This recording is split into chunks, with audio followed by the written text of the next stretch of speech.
This is iRacing.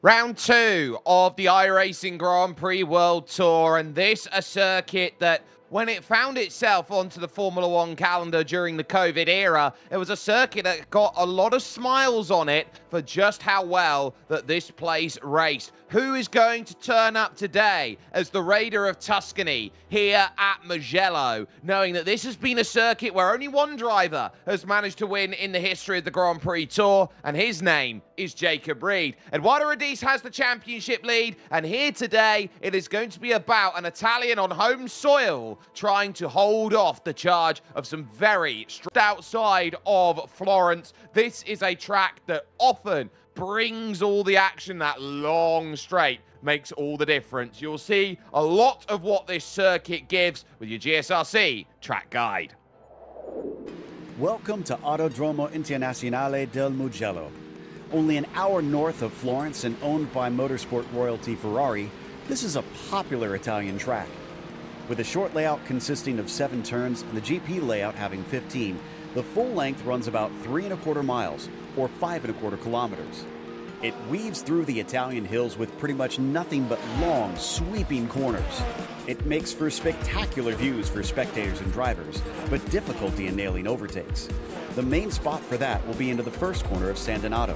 From there, a climb up through a series of corners that switch back and forth eventually plunges down through Casanova and Savelli. This is where speeds pick up greatly, and the compression up through the first Arrabbiata brings you to the blind crest of the second. Things finally slow back down just a bit with 2 final hairpins at Corientaio and Buccini. Make sure you get the exit right on that last one. It's more than a kilometer run down the main straight. This track was built in 1973, but has seen continual improvements and has hosted the Italian Grand Prix for motorcycles for many decades. In recent times, it finally saw an official round of the Formula One Championship in 2020. With the virtual version now arriving on iRacing, fans from around the globe can experience this breathtaking romp around the Italian countryside. Mugello is one of those circuits where you just have to build the lap. There are places where you can make the passes. The key one today will be up at San Donato, but there are so many amazing corners around this place. It acts like a roller coaster ride, or almost a circuit of a dreamland, Joseph. Yeah, it certainly does. It's a very, very fun circuit to watch. If you have one moment in one corner, you can really find yourself thrown off of your rhythm. And as you say, the main overtaking opportunity, turn number 1. Just over 5 kilometers, though, that they will have to stay out of mistakes. And, well, it's a very, very fun circuit to watch. It is, and you'll see that over the course of action here with us. Now, let's take a look at those championship standings after the opener here at Phillip Island. And it was Eduardo Radice, the reigning champion, who found himself in control with the victory. Jacob Reed, the 2-time champ, then from 23 and 24 second. And Emil Bernstorff picking up the final spot on the podium. Edward Apariari would finish 4th ahead of Volta Lux, with Florian Kamar and Jeffrey Lawler 6th and 7th. Michel Rudeau would be 8th, and James Byrne critically had pole position and the fastest lap despite a 9th place finish. His speeding in pit lane really cost him, as Alex Hagland would be the last driver inside the top 10 and the last driver to score points with 1. So that was able to hold themselves steady in terms of what they're looking at here in the GSRC Championship. But if you're here for the first time, you haven't seen this series, Joseph, what do they have to deal with today? Well, we're going to have 24 rounds of racing this season, and we are on the second one, so you are joining us at a perfect time in the early part of the season. 59 laps of racing here around Mugello, and they've got open setups. They can do whatever they like, but not crash, because they have got no spare car. They've got drive-throughs coming in at 17x and additional penalties at 8x, and well, hopefully they'll be able to keep it on the track. But this is one of those circuits, one mistake can see you picking up warning after warning after warning. Yep, you can very easily do so. Those chicanes can very easily cause trouble. Let's move down then into qualifying. At the moment, they've got 8 minutes and 2 laps to put together to see where everyone is going to be in laps. They're only 2 minutes in to their qualifying effort at the moment, as we take the focus then through at Poggio Secco and over towards Materazzi and also the Borgo San Lorenzo turn number 5 out there on track. First times will be looking to be set then at this point, and look at the roar as they go down through Casanova and Savelli and into the Arrabbiatas. Absolutely, it's a very, very beautiful circuit, but that might just be my bias against street circuits and towards those in the countryside, which is of course what we have on our hands. Eduardo Radice then going very wide on the exit of the corners. These cars feel so quick, especially when they're heading through the S sections, and Radice then coming towards the end of what will be his first time lap. Yep, he was one lap away from finding victory last time out. We were here around this circuit. James Byrne and then Jeffrey Lawler the fastest. They normally get a banker time intercept for a stronger second lap out there as they go. Radice then crossing the line will get himself in the 1:15, so that is a 1:15.7, which is fastest of anyone. Jacob Reed only a 17.5, the driver who has won both races we have run here at Mugello, but he's gearing up for a second lap. You've got drivers here like Andrea Mijdor, who is here out there racing. Leopold Steneros making his first start. You've got back then again Stefan Haugerud, who is there in play, and you go all the way down. Dylan Freckleton making his first start in the Grand Prix World Tour as well. So there are names that we do know here from the Global SimRacing Channel. Reed really going to need to throw this one through the second sector because he had a little bit of a wiggle through the first part, but look at how planted he is then through Arrabbiata. Certainly is. It's flat round there, flat round there, flat round there, if you get the reference. And it's good that we're driving a W13 as well as we go. Jacob Reed trying to push as much as he can through all of these sectors. And well, this may well be a pretty good lap. He's on pace in that second sector. A 20.8 bang on is what he has set, which is quicker than Radice's fastest time at the top. James Byrne goes up to third place with a 1:15.874. And Jacob Reed, not long to go left in his lap. As Dennis Branch jumps him, pushes him down, and more drivers coming through with laps. What can Reed do? It'll be a 1:14, in fact. And as he crosses the line, that's a very decent lap time. It will throw himself further up. It will throw himself into the top 5. Yep, so that was a good time. Volta Lux has had a little lack of preparation, so he's currently down in 10th. Radice, though, still safe. What a time by Jeffrey Lawler. He's not even had a top 5 in the Tour before, and he's currently got the car in second. Tyler Noller looking to get his time in then in the number 12 machine out there. Indicates your iRacing, the number that you've got available, and he is going to be one of those drivers who is going to be absolutely fanging it, trying to get what he can. Michel Rudeau, first time for him, 3.5 seconds off the pace, but Noller then through the Bucine, which ends the lap. So easy to run wide, so he has to sort of compromise as he comes off the exit of the corner. We'll see what this is going to be. Heading towards the line, long drive to the line. It's a 1:16 flat, so that will jump him up to 7th and get him in and amongst with that attempt. Good work, Sebastian Rekov then is 15th, and there's Dylan Freckleton, currently 17th, but that looked like it was a sighter lap, Joseph, for this second lap.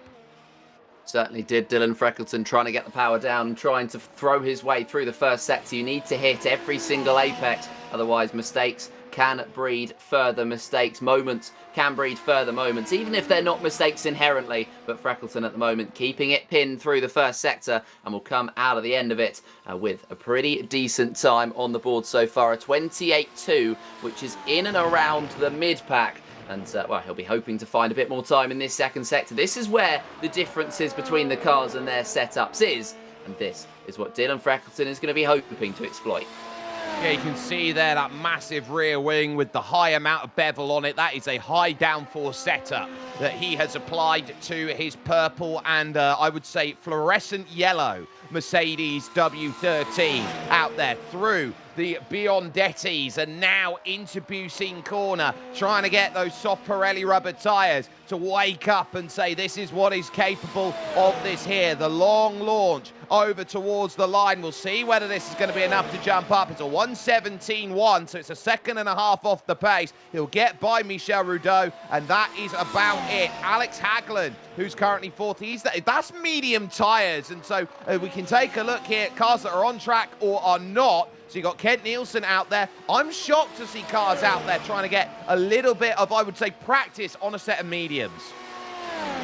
Yeah, it's certainly interesting for a couple of the drivers to be seeing them out there just getting a couple of testing laps in, especially when they're not right at the very top of the field. You'd think the likes of Radice, the likes of Lawler would get away with that, but the likes of Hagland and Camilla, it feels a little bit not like a waste of time, of course. It's not like a waste of tyres at all, but it's kind of a little bit odd to see them out there. But with 30 seconds left, of course, they will not be improving on their lap times. You'll see Hagland in 4th. You'll see Camilla in 10th place. And they are the only cars out on circuit, apart from Freckleton, who's, of course, on his in-lap. We had 3 drivers not setting times in this qualifying session, and so we will be seeing them in the race. One of them being Leopold Stenerash, who did set an invalid 17.064, which would have seen him further back anyway. He would have only jumped Rudo and Freckleton into 16th place.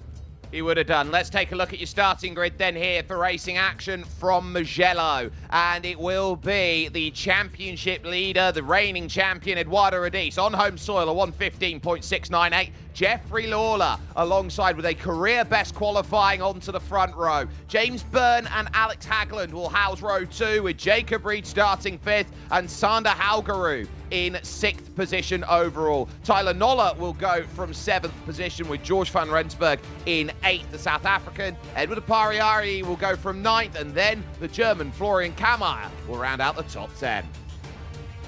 And that's the entire first half of the grid. The second half starts with Walter Lux in 11th, alongside Andrea Mitsor, and then Dennis Branch and Philip Kuhnhardt in 13th and 14th. Sebastian Rekov and Dylan Freckleton house the 8th row of the grid, and Michel Rudo, the last time lap, in 17th place, just next to Leopold Stenerash.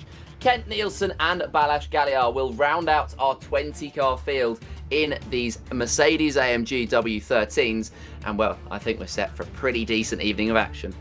I think we are as well. They know they've got 59 laps. It is indicated here with the C2, C3 and C4 compound tyres that are the only tyre compounds available in iRacing, that this will be a 2-stop race today, and was expected from the 10 a.m. races that we saw. The cars now looking to line themselves up on the grid. They have 2 minutes to do so, or they'll start from a place known as pit lane. Let's take a little look as well at the weather conditions just before we get ourselves underway, just to see what we're dealing with. So it's clear sunny skies, track temperature 30 degrees out there, so I'd say in a nice operating wheelhouse for these drivers in the dog walking to egg frying ratio, which is currently in dog walk territory as they get themselves set. But they know it's a long drive up the hill to San Donato, and how they apply the energy recovery system will also be important. Engine notes rise then here from Mugello. Lights are on as they get themselves ready. Lights are out, and we are off and underway. Eduardo Radice has got a good start, but Jeffrey Lawler is going to pull directly alongside. He's got a fantastic launch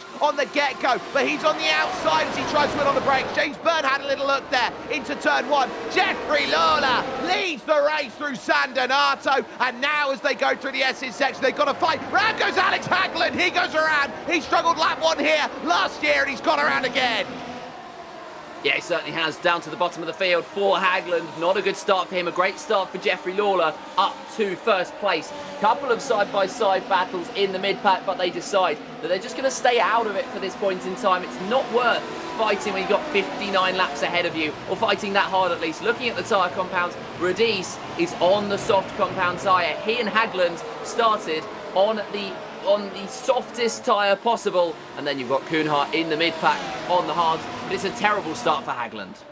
Well, Hagland knowing on that soft tyre, the last thing he wanted to do was spin it, and now he's on the back foot. Eduardo Radice was trying to build time early, but critically Jeffrey Lawler's jumped ahead, and that was not what the doctor ordered for Eduardo's plan. He'll have to get by probably on lap 3 when the drag reduction system opens. Philip Kuhnhardt out there on a hard tyre is interesting, as Jacob Reed here in 4th. He struggled in qualifying as of late, but he's trying to pull himself back on it. He hasn't won since Portimao, which is about a 3-race drought for him, which is very weird to see. He closes up to the back of James Byrne, but not close enough to make a move. So they'll stay as they are for the moment. They work on to lap 2. Bit of side-by-side there back with Walter Lux. He's trying to encroach into the top 10 on Dennis Branch.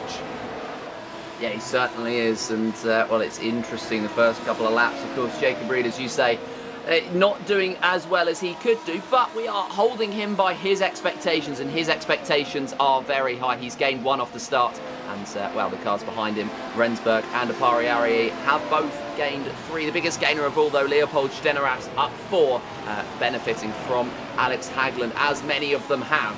But yeah, it's not a great start for Hagland, but a good start for those drivers. Branch, Van Rensburg, and as I say, Apari-Ari regaining 3 positions as we get our first GSRC replay of the day. Yep, so Alex Hagland side by side, just on the curb, and then the back just steps out at the moment he wants to turn. Again for the right there. Oh, and it's contact! Hagland there and Kent Nielsen. Nielsen is not the sort of driver who gives up a place. He's the toughest driver to pass on the field, and Kent Nielsen has had Alex Hagland into the side of him, both able to continue. But welcome to lap 3, where you now have the ability to use the drag reduction system. They won't use it at the moment, but they will do when they get back around the edges, or maybe even at this stage, help to burn some of the tyre there from Eduardo Radice, seeing he's stuck in the dirty air. Yeah, the dirty air will be really affecting him, and really affecting those soft compound tyres. As you say, it's a 2-stop strategy most likely, and you want to be able to keep it to a 2-stop. You don't want to have to extend your stints more than those tyres will allow. And so Radice, you might see him a couple of times down the straight, stepping out of the slipstream of Lawler, just so he can keep those tyres alive for a little bit longer. The mediums are going to be holding shape for a little bit longer than the softs, of course. But Lawler is in a great position right now where he doesn't have the dirty air of the cars in front, because there is no cars in front. He leads the way. Yeah, but now look at this, drag reduction system open. Eduardo Radice can start hunting down this gap, and it's going to be pretty simple. Look at him, he's already breezed by along the straight, and there's nothing that Jeffrey Lawler can do. James Byrne now with the fastest lap check mark next to his name. In older variations of this, it would have given you a fastest lap bonus point, not anymore, as Sander Halgaru then tried to do his best Lando Norris impersonation, struggled at the opener, gets by Tyler Noller for position. Florian Kameyer then, I think, really struggled over the last 6 months to 9 months with this car. He was a driver who could have been up at race-winning potential in the mid-part of last year, but now finding himself having to try and understand this car again. Yeah, it's very difficult to adapt to a car, especially one as unique as the W13 is. And, well, of course, no side pods on the car. It was the most interesting car out of all of the 2022 regulations, and so it's become a very unique one to drive, very unlike all of the Formula cars that they will have driven already. Florian Kameyer on the hard compound tyres. He's going to start to hope to eke his way into Noller's rear view mirrors quite quickly. And Jacob Reed, he's going to try and get into the rear view mirrors and all over the rear view mirrors of James Byrne in the final podium position. Lawler's already fallen outside of a second here, and James Byrne now has the ability to use that DRS to chase down. The question will be, is there anything there for Jeffrey Lawler? Answer looks like there isn't. So now here comes the American James Byrne. His dad will be spotting for him, Jamie, straight through on the inside before they hit the braking zone at the San Donato corner, so gets the pass done without any worry. And now the question is, how much can you go with here now? George Van Rensburg side by side. Edward Apari-Ari has had a great start to this season, trying around the outside of the Poggio Secco's not going to work. Now at Materazzi, Van Rensburg holds his ground and says, no, not getting through like that. Try again another day. Now they've brought Halgaru into play. Yeah, they certainly have. He's had the opportunity to work his way into the slipstream, has the driver currently holding that 7th place, but for how much longer? He started 6th, and he might be able to work his way into the slipstream and into the side-by-side action very shortly between these two drivers. It's a gap of over 3 seconds between Jacob Reed and George Van Rensburg, so that's not a great start for the 5, but he will hope to build his way in as we get our second GSRC replay of the day. Yeah, so this is Ken Nielsen, it looks like, on his own. Oh, back steps out, heading towards Pelagio there, coming through Scarperia, just like he'd overcommitted there on the tyre. And look at that, the front completely collapses, and that's a day written off then for Ken. He's down in the pits, and the driver with the most experience there on his 81st start is going to find a retirement then. Lawler trying to get back here at James Byrne can't get there. So still you got Jacob Reed there trying to work hard with this at the moment, following then in through. Now at the Poggio Secco turn 3. And oh, there goes Lawler, straight around in front, on the curb, on the exit, and he will keep himself out the barriers. Watch out on the rejoin then, as everyone's trying to get around. They'll just about manage it then as they go through, but Jeffrey Lawler falls right out the points. A very unfortunate moment for Jeffrey Lawler there, and you felt as though you were almost rooting for him to keep up his position in qualifying after qualifying. But sometimes what can happen is you can get a bit too giddy, you can get a nosebleed a little bit, and I think for Lawler that's what it would have felt like had happened. The pressure had ramped up and he just had a moment that span him round and took him down from the podium.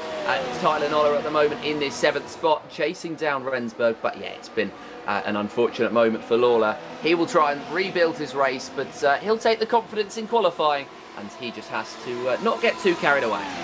Yeah, George van Rensburg there on that run up the hill, lost not just 1 place but 2, because also Sander Haugerud went through, as well as Edward Apariari, who's in his tied career best position of 4th out there at this moment. So that's telling you all you need to know. Replay in the top right, just got on the curb and it made it difficult. There goes Haugerud though. He'll go flying on up and into 4th. He finished outside of the point in the season opener. It's his first season. Here is it. This is for the Grand Prix Tour for Sander, and he is driving with a lot of prowess out there, that he can be a driver who can score consistent points over the season. And seeing him up into 4th position, look at the confidence he takes. He's already 7/10 clear of Edward Apariari, down through Casanova and Cervelli. Certainly is, and well, it's just about trying to find the opportunities for these drivers behind, and well, they're just giving it a go at the moment. Florian Kamaya will start to see those tyres benefiting him, but he's in an incredible position at the moment.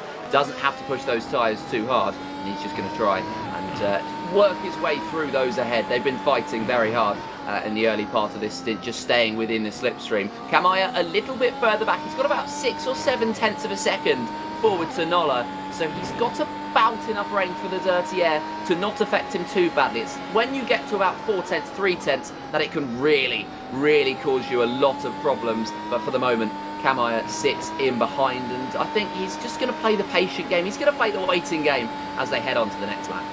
Yeah, I wouldn't be surprised as Jacob Reed is through on James Byrne and up into 2nd position. Then a clean pass with DRS. Gets the move sorted. Apariari can't quite get his move on Sander Haugerud. Now, they are expecting here on the medium tyre to go anywhere up towards 25 plus laps on this opening stint. The soft, 15 to 18. There's a look at the pass. Comfortable up the hill into the opening corner of San Donato. So easy done in terms of that pass. But Radice will realise that Reed and Byrne will have to work together to try and hold that gap. It's great to have the tyre used up on the soft early, but Joseph, how critical is it to use that soft? Because you have to use the medium a little bit later on, and when you've got more fuel in the car, you actually put more wear in the tyre because of the weight.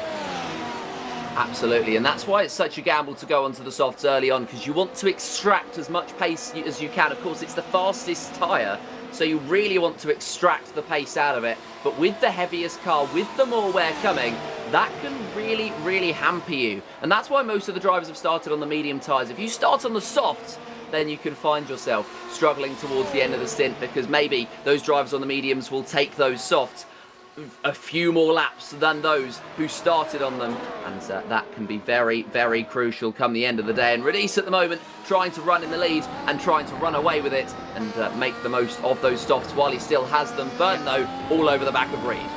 Yeah, and as that's happened, George van Rensburg has gone through on Edward Apariari, so that is a change for 5th position. The South African up into 5th place. Dennis Branch currently holding 10th position overall. Staneros has had a really good run out there from the back of the field. He's already up to 11, and he's just been running through the pack one car at a time, and it has felt like that sort of race. That's a wonderful look at a high downforce package that you got available here on Jacob Reed. He's now 3 spots in this race, but Staneros, your biggest mover, up a gain of 6.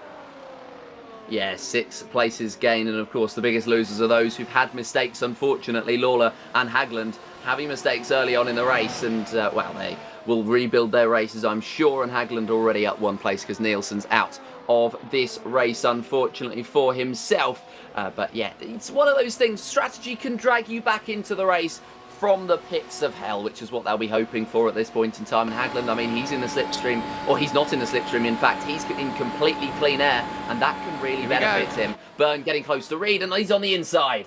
And straight through at turn one, a comfy pass in the end there from James Byrne, but that's the reality of what they're racing with at the moment. They've got to try and find the best times to swap and change, and these runs up the top of the hill are going to be critical. Again, George van Rensburg fighting hard with Edward Apariari, Volta Lux and Dennis Branch were having a little bit of a looks amongst each other as well. So there are chances to go out there and make something happen, but this onboard perspective here from Jacob Reed is showing a lot of the differences here between having clean air and not. You'll be having so much scrubbing through the Arabiata corners.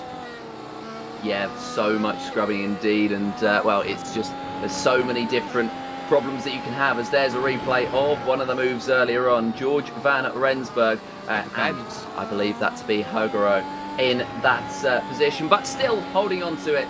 Good defence from van Rensburg.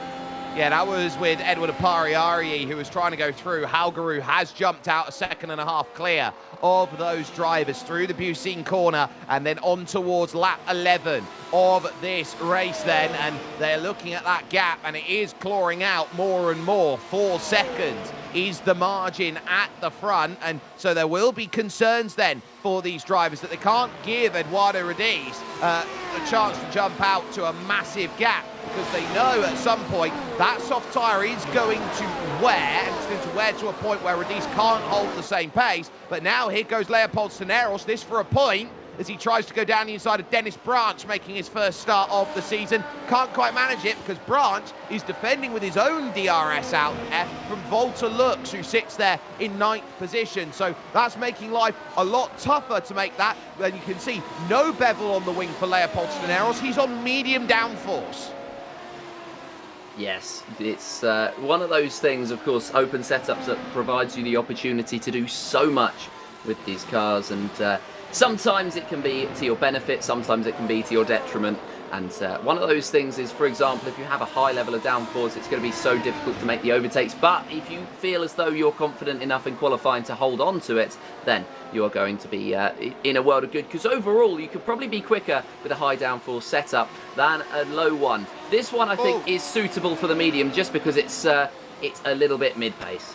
Yeah, Noller's blinking about a bit, so that's going to cause concern for drivers like Florian Kamar, who's going to want to get through pretty soon and find a pass. So he'll be looking at that and going, that's not exactly what I wanted. Jacob Reed close, but electing not to make that dive down the inside on this lap. And Apariari, though, he's going to go for it right now, representing Ghana as he goes around the outside. A battle of Africa out there at the moment. George van Rensburg not willing to yield here as they head into turn 2 and then to turn 3 through Luca the Poggio Secco. Edward Apariari commanding the Poggio Secco and saying, I'm not going to let that one go. He now holds that 5th place as the train starts to get a little bit bigger. It will go arguably down to 12th where Andrea Mijdor sits. Certainly does. Walter Lux, Dennis Branch, Leopold Steneras, and as you say, Mijdor have joined the pack. And, well, if they keep fighting, then it'll provide the opportunity for Jeffrey Lawler to get back into the slipstream and get right back into the fight. At the moment, the gap between himself and Mijdor, 1.7 between 12th and 13th place. But if there's one move anywhere in this pack that can slow down the cars behind and can provide the opportunity for those to get back in. So that's why when you have a moment like that, you don't give up. You still feel as though there's so much left in your race. You've still got so much to fight for. And so his race could be coming back alive as there's almost a late lunge there from Kamaya. Yeah, but it's a very tough corner, the Bucine, to go and make that lunge down on the inside. You've got to be careful of it. Jacob Reed making the pass and going through again then into second. They've sort of stemmed the bleeding there, kept it to about 4 seconds, which I think is really critical as George van Rensburg just comfortably lops his move through. And there finally goes Leopold Steneros. But Dennis Branch on a tightrope. Then it gets himself then a chance to look back on the inside. Doesn't quite work, but that was a case of tippy-toe your way through and hope it's going to work. Leopold there giving racing room and racing room only. Yeah, just about enough room to be able to stay in that fight, and that's the sort of fighting you want to see, where it's right on the edge. Because of course these cars, they can push each other as far to the edge as you can get in iRacing, and that's exactly what we are seeing here today on what will be lap 13. They've got to keep their stamina up, but this has not been a bad start at all. And well, they'll stay in the pack, they'll stay in the fight. They won't want to take too many risks at this point in time, especially not until they've made their pit stops. Just getting word then in chat from Kent Nielsen that he was struggling with force feedback issues, and that helped to identify the spin and the damage that got him out of the race. So Kent Nielsen, a real shame there to see him out, and the only car out, Alex Hagland, then about 25 seconds off the back of Michel Rudeau. He's pit for another set of a soft compound tyre, so obviously he burnt through the thermal wear of the tyre in the early goings. Now, as they start to sit this one up again, Volta Lux gets his move, Edward Pariari holds his station, but Volta Lux, the Austrian, now starting to just work his way through this group. He is one of the great consistent finishers in this championship. The only issue he's got is his best consistent finishes are 4ths and 5ths.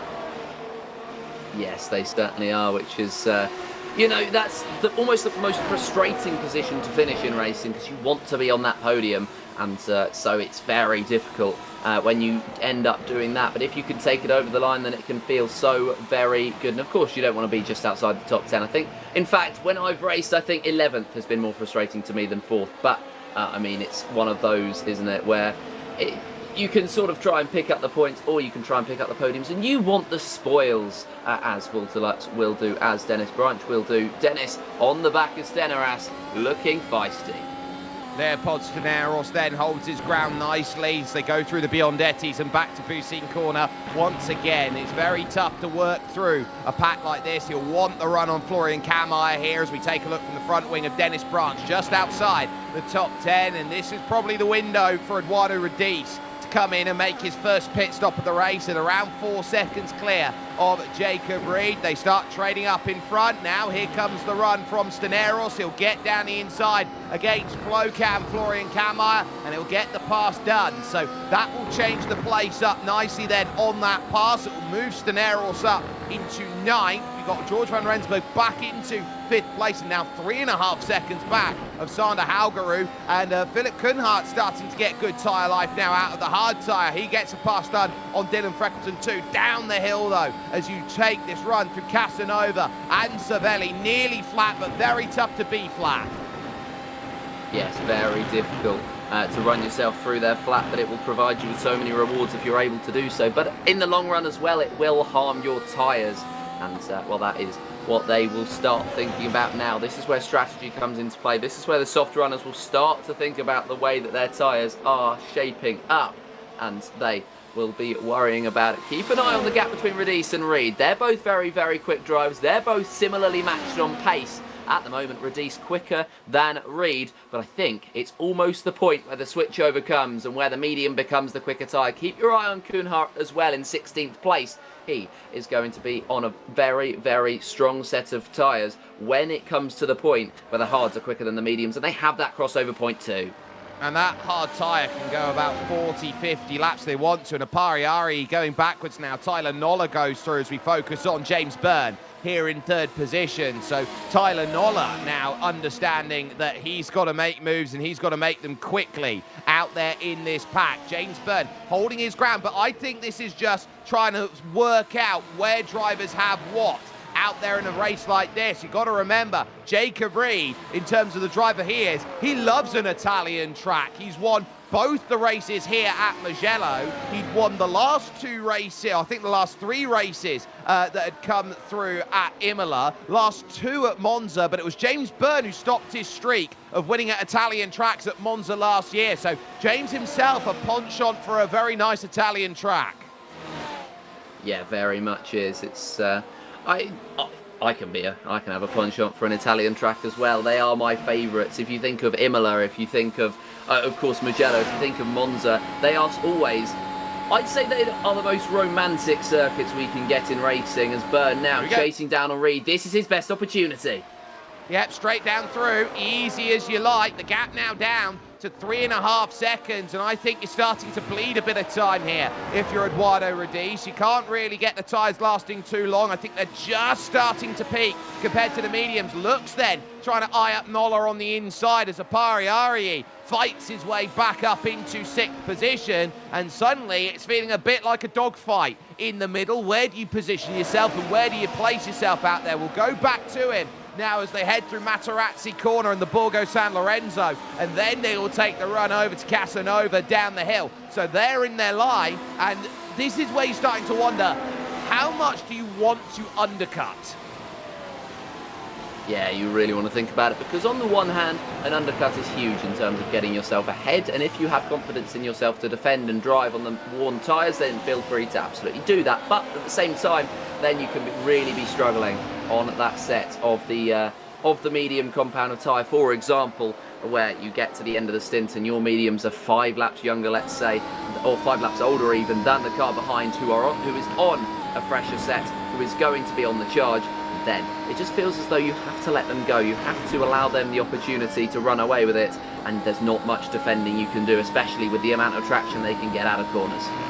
Yeah, they're certainly going to be drivers looking to try and push and get what they can. This is the battle then with Kamar in 10th. He's at the bottom of the points. 2 drivers who would love to get a point will be both Balázs Galliard and Sebastian Rekov in 14th and 15th. They have a combined 30 starts between them without a point. They're tied between them, the most starts, 15 each, without scoring a championship point. Kamar getting close then through turn 3, which is the Poggio Secco, and you're getting a sense of where drivers feel confident and where they don't. And I think that downforce package, high versus medium, you're really seeing how Florian Kamar is able to hold himself close by comparison to those around. Yeah, he really is, and that's exactly what you can see through these sectors especially, but down the straights you might see that he is losing a bit of time, and that's where the DRS can come in and help you, especially as soon as the car ahead loses DRS. Then you can really stamp your authority, because not only are you going to be quicker through the corners with the setup that you've got, you can also be quicker down the straights with the DRS. Of course, Kamar doesn't have that situation, he's in the thick of things, but if he was able to break free of this pack, or if Steneras was to lose time to Lux, then he could really flex his muscles and make his way up ahead. Yeah, so Jacob Reed will now make that trade. He'll jump back through and make the pass up at the San Donato corner, but for Florian Kamar, he will look and realise that he is under pressure for that final point as they now start thinking about moves, and will there be dives? Branch on the outside is going to have to go the long way around San Donato to get this one, and they say that the road to El Dorado is paved with gold, but I tell you what, if you can find a pass around the outside of San Donato, you might as well pave your steering wheel gold as well. Yeah, you certainly will, and well, we will see what they can do. And if Branch is able to make his way past Kamar, he'll be painting his way to Amarillo with the green tones that you can get on that car. I believe Amarillo's green. Anyway, not the point, because it's a very, very good mid-pack at this point in time, because they've been able to hang on to each other, and it's been just a very interesting one to watch. The tension has been building. All of these drivers have been able to work their way through in range, and it feels like potentially sometime soon the patience is going to snap. Yeah. Somebody's going to feel as though they need to make that move. And that person might be Jeffrey Lawler, who's caught back, as now in comes Eduardo Radice at the end of lap 19 to make his pit stop. That's a very, very good stint to start this race from the reigning champion, as he will trundle down right now. Dennis Branch watch, and actually we got some medium runners who are jumping in as well. Tyler Noller and Volta Lux are only going to get 20 laps out of the tyre, which indicates to me that they're going to split the difference here and go on to that soft and go and get aggressive. Branch has left the door ajar for Lawler, who has a wiggle through the middle, trying to get through. 4-second stops that are all going about, but now around the outside, inside of the Poggio Secco. Branch can get the power down earlier, but he lifts out of it, caught in the dirty air. Good pass there. Jeffrey Lawler had to earn it. Yes, he certainly did, but earn it he did, up to 8th place for himself. A very, very good run. As we see in the pit stop times thrown up, Radice will exit the pit lane in 11th place, split between Midza and Gallia, 1.5 off the back of the 14, who currently is in the top 10. It's going to be now the fight for the race lead between James Byrne and Jacob Reed. And, well, we've seen them get close with the DRS on multiple occasions. We've seen them make moves with the DRS on multiple occasions. They've been very managed so far, and they've been making it in a similar place. And Byrne 5/10 back now. The DRS flap is open. It is, so now he can go for the race lead here with a move like this, try and be aggressive with it, and comfy is the pass as he now makes the jump through. So a nice move into play. Jacob Reed now will look. George van Rensburg now is going to hit pit lane. Is the South African. He's joined by Leopold Steneros. Radice immediately looking to attack Andrea Midzor, who hasn't raced in exactly 2 years. His last race was round 2 in 2024 at VIR, but that's a comfy one for Eduardo Radice. New tyres versus old, and he's making light work here at the moment. Van Rensburg then onto a set of soft tyres, as is Steneros, as is Kamaya, as they will exit and look to use that rubber on an undercut. Yeah, they certainly will. It's the undercut that they're going to go onto, but it is mostly softs for those who are coming out of the pit lane. Very close between these two drivers. Rensburg on the exit, Nolla with the warmer tyres. He's going to be able to get through, but George van Rensburg is going to give it a go on the exit now that those soft tyres, which take less time, are going to be up to temperature. Well, that's just 1 lap's difference there of an undercut, and Tyler Nolla has got himself ahead of George van Rensburg. That's critical for what they're looking for here in this race. They're going to want to be out there and aggressive. They'll also have Dylan Freckleton just in front, and that's going to be tough then to get by the medium runner. In comes Jacob Reed then from second position to make his pit stop. Sander Haugerud, the Norwegian, will also follow down into the pit. And so you're getting the differences now that, okay, we'll go 22 on the medium and spend more time on that soft. We know that Eduardo Radice has got the medium, has got to go onto a medium tyre at some point. Look at the run from Volta Lux here through the Biondettis. He'll now have to go around the outside of the Bucine if he wants to get this move done. He now tries to pick the exit up, struggling with a bit of dirty air. They are going to be by here like an absolute bullet train to try and get this move done. 3 wide along the main straight. Watch out. Absolutely left for dust is Freckleton. Now they all try and fight on the brakes. And best is Nolla as Lux tries to go around the outside of 1 at San Donato here. Then towards 2 and 3 is a bit of contact as they go through. And George van Rensburg yields at the Poggio Secco.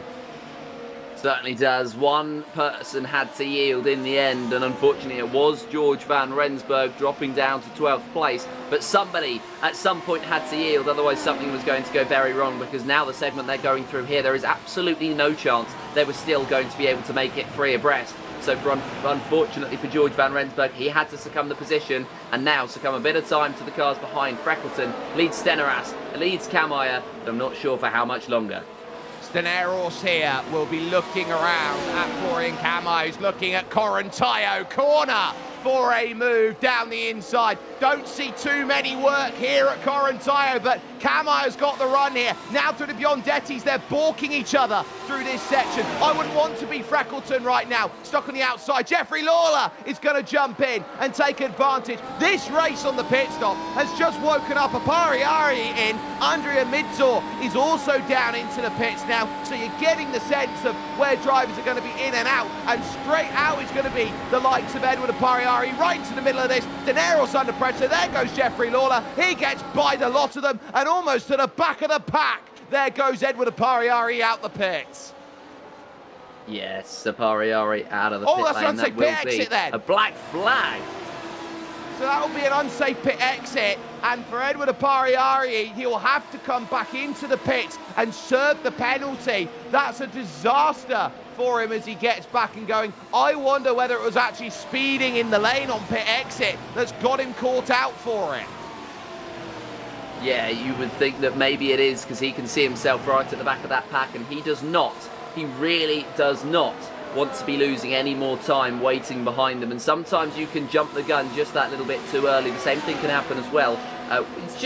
It's something that you can really struggle with. You need to be slow as into the pit lane comes James Byrne. So Eduardo Radice re-inherits it. and burn in, branch up to the second.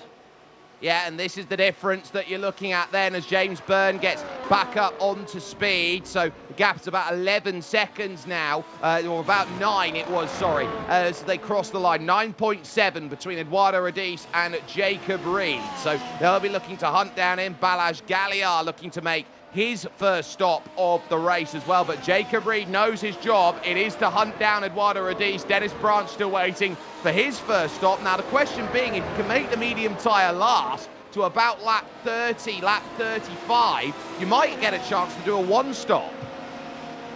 And that would be a sensational strategy.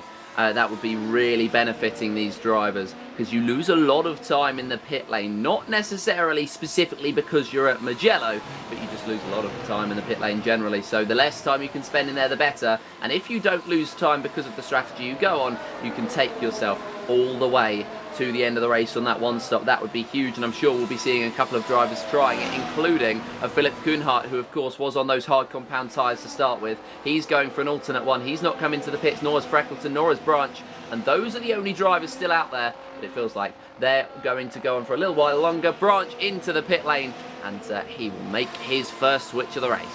Yeah, hard tyre for Philipp Kühnhardt. I think this is just to get security. The hard tyre isn't always the best option out there. Often it is a soft or medium gain that you'll see from most, if not all, of those drivers. And Tyler Noller is actually down in the pits, and I think out then. So he will be upset that he's all done and dusted here. So Tyler Noller, who went through, it was the final corner actually, where he's just gone and lost it. He just caught a tank slapper in the middle of the corner, and he's done as Kamai now eyes up Skineros for 8th. Yes, certainly does eye him up, and he'll try to get through, but no, slipstream is not going to be enough. He might have to do it with the DRS, Will Florian Kamaya, as they head down. There's only one DRS point, and that will be the main straight itself. And so it's a long old wait. If you can't make your way through, it's 5 more kilometres of racing before you can get another stab at it. Yep, so that's critical out there. And Dennis Branch also with a black flag. He's done exactly the same thing. I think it would have been for an unsafe entry down into the pits. Tyler Noller here. Oh, you can see he was so shallow on the inside. I wonder whether he actually grabbed the grass there too much. You'd think that he would, because, I mean, you cannot physically go onto the grass 99% of the time, 99% of circuits, and 99% of the cars as well. But I mean, it's one of those things that you can struggle with. Don't know if he was there though, but it was very, very close to the limits. Sebastian Rekov here in this 12th place, chasing down Kühnhardt. This is the difference between the new softs and the old hard compound tyres, as he heads around the outside. Won't even need to make his way through. And with Edward Apariari and Dennis Branch taking their penalties here, it's a points-paying position for Sebastian Rekov. He'll now have to hold it through the second half of this race, and he'll get his first point score on his 16th start in the Grand Prix World Tour. Which would be very, very good. He'll be chuffed with that, but still needs to hold on to it. Not even halfway through this race yet. So a lot of work still to go for himself. And, well, he'll try and pick up those positions. But for Apariari, it's a day that started well, but went to bad and then to worse. Yeah, so he knows he'll have to try and gather it back best he can. Fight on for 5th position. Looks who's up 6. Van Rensburg, who's up 2 at the moment in this one. They're going to have their scrap now as they look to continue. Looks then running a medium downforce package by the looks of things, and it is the high downforce package that's there for George Van Rensburg. So he will struggle in straight line speed if they're not too careful with how aggressive they've got to go. Van Rensburg already over 310. Looks by comparison holding about 308 compared to 316. It's late to get to the inside, but looks just with enough is going to hold. But again, Van Rensburg now, who's got the better downforce through this section, has a chance. And look who they've brought to the party, Jeffrey Lawler. Yeah, they've brought him into the fight, and he's got an opportunity here as Volta Lux is just ahead of Rensburg. Lawler now 2/10 off the back of Rensburg as they head out of the exit and will go down towards more medium speed corners. So there'll be more dirty air, and he'll start to feel the effects of one of those things. You're so happy to make your way up, and then you get in the dirty air and you go, I'd quite like to be out of the slipstream now. But if he wants to get out of the slipstream, he's going to have to get ahead or drop back, and he certainly won't want to do the latter. No, he definitely doesn't want to. Jeffrey Lawler, by the way, his best finish in the iRacing Grand Prix World Tour is a 6th place finish. So he'll be turning around, looking at what he can do to get a top 5 on his 11th start in the World Tour and say, look, I am going to be a driver who can now start to move up the order in terms of pace, despite the spin is the key here. Gap at the front as well. That is coming down. That's now 7.7 seconds over the line. Jacob Reed took another 3/10 out of Eduardo Radice. I think he was better on this tyre as Lawler now, oh, what a crossover! Down to the inside. That could have been a huge move. He's outdone on the brakes, but he waited for the 11th hour to make a pass. That will scare the cars ahead, because they will know that he is brave enough to attempt that. And for Jeffrey Lawler, that gives himself the opportunity in this battle to really strike some fear into Van Rensburg and Lux right ahead. It's about a mental game, and at the moment Jeffrey Lawler is winning it, despite the fact he's not ahead on track.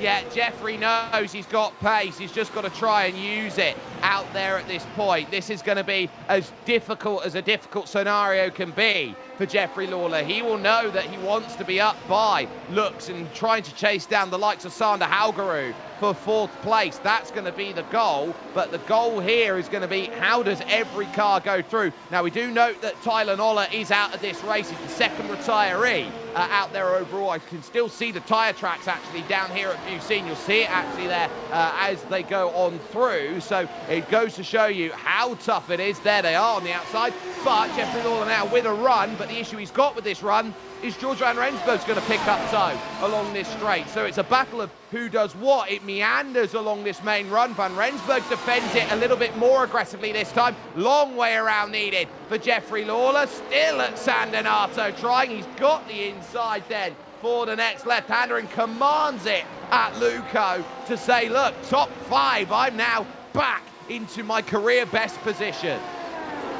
Certainly is. Jeffrey Lawler absolutely flying today. Something about the Mugello circuit, something in the water for Jeffrey Lawler is clicking at the moment, and he will be ecstatic about the position he's in, but he needs to continue that focus on. He needs to continue the performance, but so far it has been very, very good from the American here around Mugello. We can see so many things happening in the home country of motorsport, I would call it. And we could have another shock here for Jeffrey Lawler, who's chasing this position. He's chasing this top 5, and he's 3/10 off the back of Lux. Well, he wants every chance he can get to move and get more. He's gone from 7th to 6th. He wants to go from 6th now to 5th. So he's looking around at this, and he'll be like a kid in the candy store right now. His eyes wide open. That's why from Volta Lux. And now Jeffrey Lawler can start hunting this one down on board. 4 lights on the dash indicates that the DRS flap is wide open. And now he'll get to the inside, and Lux isn't going to fight it then on the outside into San Donato. Jeffrey Lawler up into the top 5, and Leopold Steneros, the Swede, has now joined the party on the back of this group. Certainly has. It's an opportunity that he would have been waiting for, to stay in this fight, to go with this fight, to stay with these drivers, and have an opportunity to fight for further up positions. They'll hope that Lawler doesn't break free, but he's had a good start. It's 0.8 of a second that he's been able to eke out on Lux. It was almost up to a second, and he might be able to do it in these corners. Of course, we know that Lawler is quicker in the corners, and this might be the perfect time for the 13 to try and break free as Apariari tries to make his way back up the order. And it's driver who's not had the greatest of days passing driver who's not had the greatest of days as Apariari passed Hagland. Alex Hagland's a driver who on his day can be up there fighting for podiums. You saw it with his qualifying pace. So the fact that it's gone wrong for him today is just an indication of a tough start for him over the course of this season. 10th and now at the moment 17th, I would say isn't quite what the doctor was ordering out there overall. So there is still a long way to go. 120.7 for him on the medium tyres. Dylan Freckleton, by the way, last car running, is on a hard tyre, and he's going to be on that hard tyre all the way to the end of the race. Battle on, and a change for 10th as George Van Rensburg close, because Sebastian Rekov has had a spin through Bucine, the final corner, so he falls out of the top 10 to 11th, and the Montenegrin is going to go through and up into the top 10. Yeah, top 10 for Midser, and it's not too bad of a race from him so far. It's been pretty quiet, but he has silently just made his way up 2 positions from this race start. A very good one from Midser so far, and he'll hope to continue that momentum throughout the course of the rest of this race, as there goes Rekov. He's lost the tail end. Yeah, it's just snapped in the middle of the corner. It's like the tyre's fighting on a knife edge for grip there, and it's just decided no, it just didn't want to hold. Now, when you're dealing with that as a driver, does that lose you a lot more confidence, Joseph, if the car snaps in the middle of the corner then compared to if it does at the beginning or the end? I mean, it's one of those things that's like, it's almost inexplicable because it's happening in the middle of the corner, and it's one of those things you cannot save. So for himself, it will lose him a lot more confidence than if it was at the start or at the end, because if it was that, then he could feel, oh, maybe I outbraked myself. Maybe I put myself down on the throttle too much. When you're mid-corner, it's a little bit different, as there might be a move on here as Steneras increases that pressure. Leopold Steneros here is trying to do what he can to go and get this move done, but George van Rensburg just has enough of a gap at the moment. He's using Volta Lux quite nicely, and Lux actually drops out the gap then to Jeffrey Lawler, who's now 1.2, 1.1 down the road, and just doing enough to cover off this margin. And keep an eye actually on the hot hand at the moment, because that is currently James Byrne, who's got the gap down to 1.8 seconds here to Jacob Reed. So he's been absolutely hounding over the last few laps or so. Reed still at 6.5 off the back of Eduardo Radiz, but it's the American who's got the highest iRating in the field who is making the charge at this point in time. And 19.8 was another half a second quicker than Jacob Reed, and he's consistently half a second quicker than the leaders. Yes, certainly is, and well, to get the highest iRating in this field is no mean feat. So James Byrne, a serious driver, and that just backs up his credentials.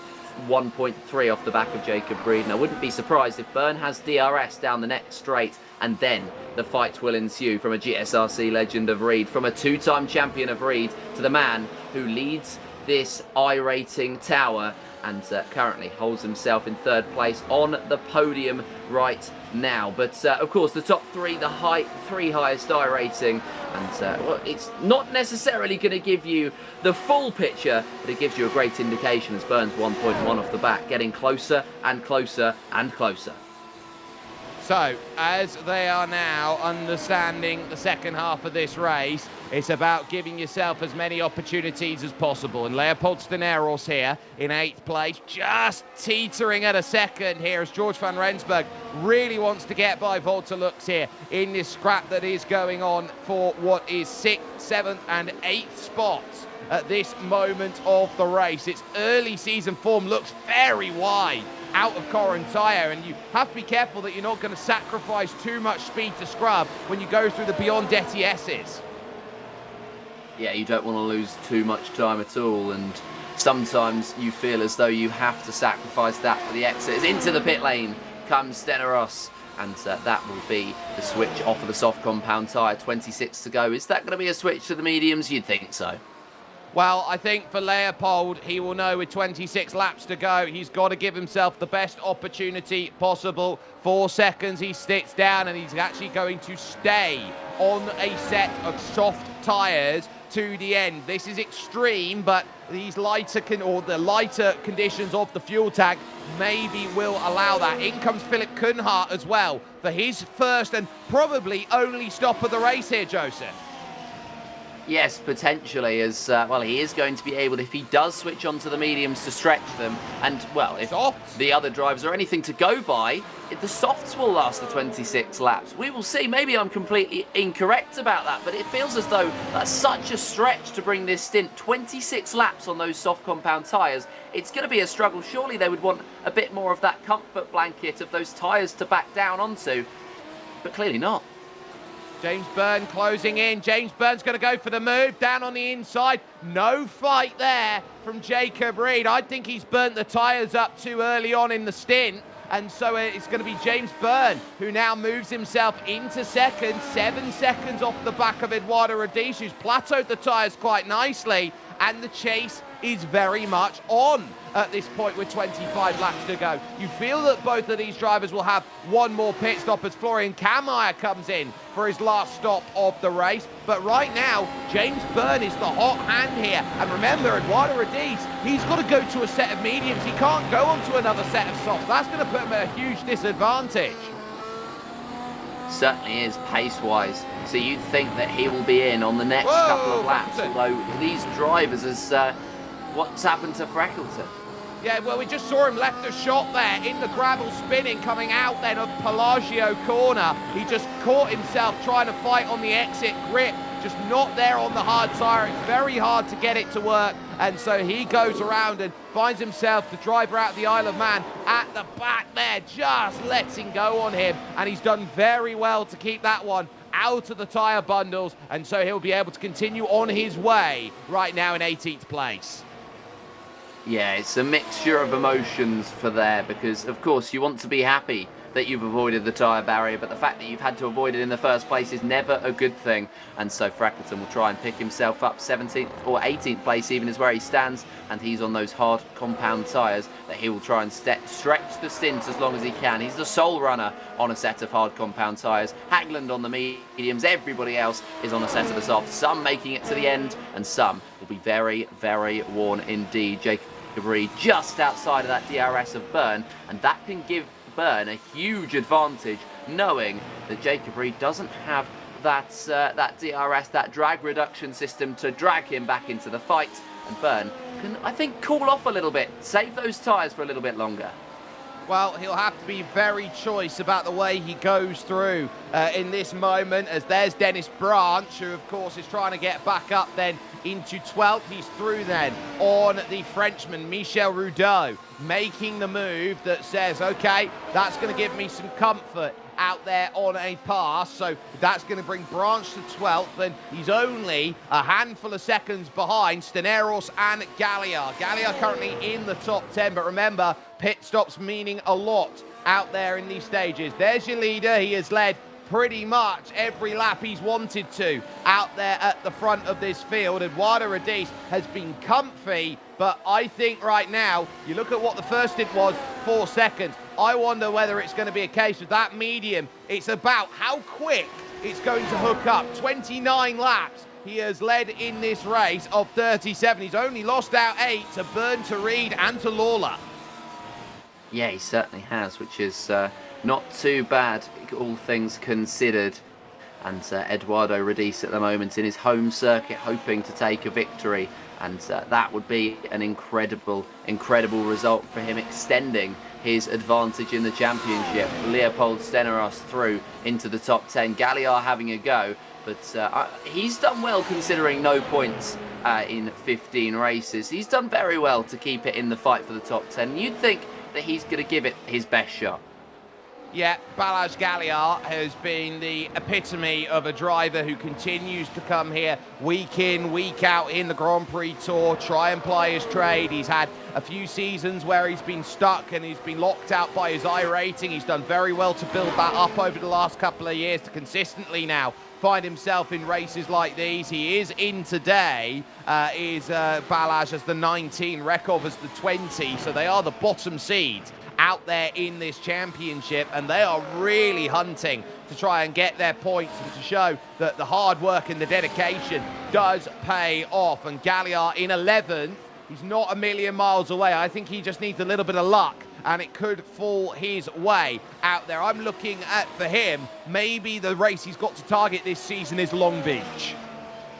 Yeah, it's one of those things you can make continuous improvement after improvement after improvement. That looks like what he's doing. So fair play for continuing to stick it out, because it's almost the most difficult thing to do, to keep it going. Steneros up to 9th now, and he will continue his charge. He's got a 6.7 gap to Midser, so it's a lot of clean air and no DRS as it shuts for the final time for at least the next few laps. Steneros has to lock in to make his way up into the top 8 now.